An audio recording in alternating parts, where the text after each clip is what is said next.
తేదీ మే 13వ తేదీ జగన్మోహన్ రెడ్డి గారు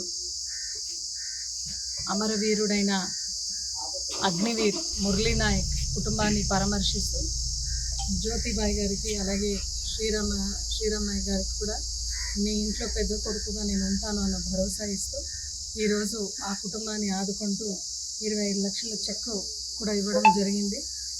ఎప్పుడు కూడా ఈ వీరుడిని యావత్ భారతదేశం అందరూ కూడా తలుచుకుంటున్నారు.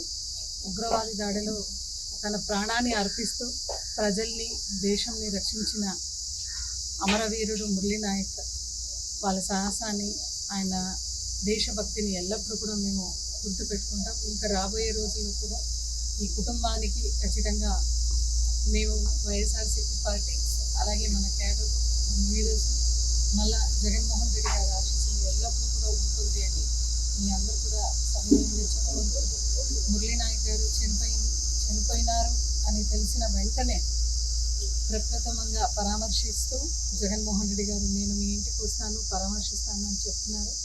అదేవిధంగా ఆయన ఇక్కడికి వచ్చి పరామర్శించి మాట కూడా ఇచ్చినారు. 25 లక్షల సహాయం మేము కల్పిస్తామని. ఈరోజు ఆ మాట మేరకు నెరవేరుస్తూ కుటుంబానికి పెద్ద కొడుకుగా అండగా ఉండడం ఖచ్చితంగా ఉంటాను అనే ఒక మాటని ఆయన నెరవేరుస్తూ అదేవిధంగా మేమందరూ కూడా ఎల్లప్పుడూ కూడా మీ కుటుంబానికి ఉంటాము అనే ఒక భరోసా అయితే కల్పిస్తున్నాము.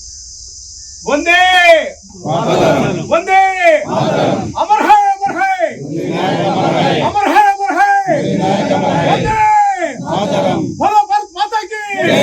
బలో భారత్ మాతా కీ జై.